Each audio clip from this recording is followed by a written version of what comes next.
National institute of fashion technology ગાંધીનગરે 6 December 2024ની bench માટે દીક્ષાંત સમારોહનું આયોજન.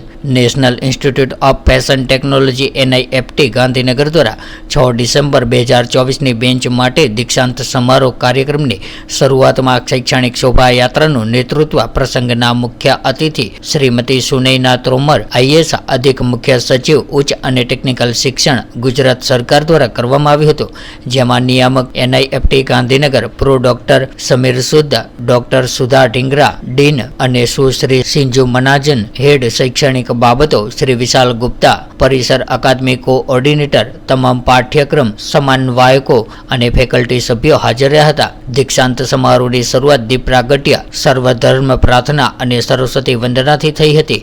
નિયામક NIFT Gandhinagar pro doctor Samir સુદે સ્વાગત પ્રવચન કર્યું હતું અને શૈક્ષણિક વર્ષ 2024નો અહેવાલ રજૂ કર્યો હતો. ડોક્ટર સમીર સુદે તેમના શૈક્ષણિક અહેવાલમાં ઉલ્લેખ કર્યો હતો કે વર્ષ 2024ના વર્ગમાં 180 સ્નાતક વિદ્યાર્થીઓ અને 69 અનુસ્નાતક વિદ્યાર્થીઓનો સમાવેશ થાય છે, જે કુલ સ્નાતકોની સંખ્યા 249, 207 સ્ત્રી અને 49 પુરુષ પર લાવે છે, જેમણે તેમની શૈક્ષણિક સફર પૂર્ણ કરી છે અને ઉદ્યોગના પડકારોનો સામનો સુસજ્જ છે, તેમના વિકાસમાં ફાળો આપવા તત્પર છે.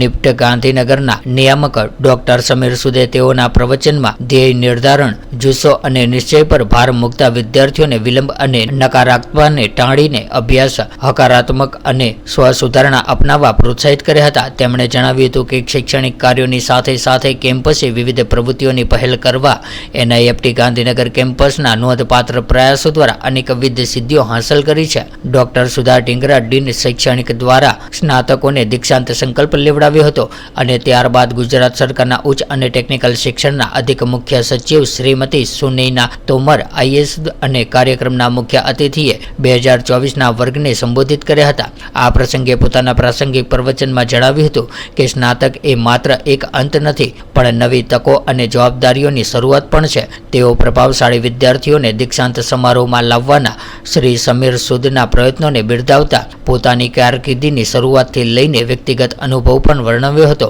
ખાસ કરીને જ્યારે તેઓ સિવિલ સર્વિસમાં જોડાયા, જીવન દરેક તબક્કે પડકારો અને સિદ્ધિઓ જણાવતા કારકિર્દી અને વ્યક્તિગત સંબંધો વચ્ચે સંતુલન શોધવા જાળવી વિદ્યાર્થીઓને ઉજ્જવળ અને સમૃદ્ધ ભવિષ્યની શુભકામના પાઠવી હતી.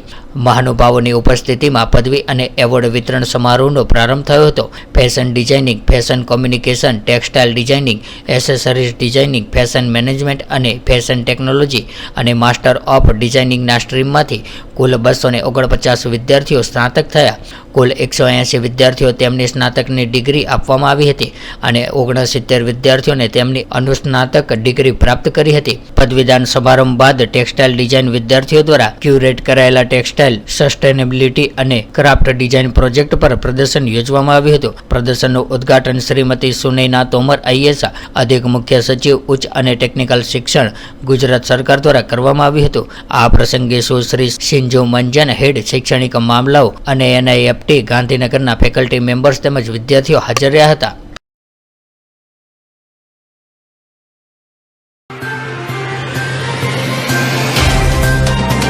तो व्हाट्सएप, ट्विटर, फेसबुक, इंस्टा जहाँ भी आपका अकाउंट है, इसे शेयर बटन के द्वारा वहाँ पर शेयर करें.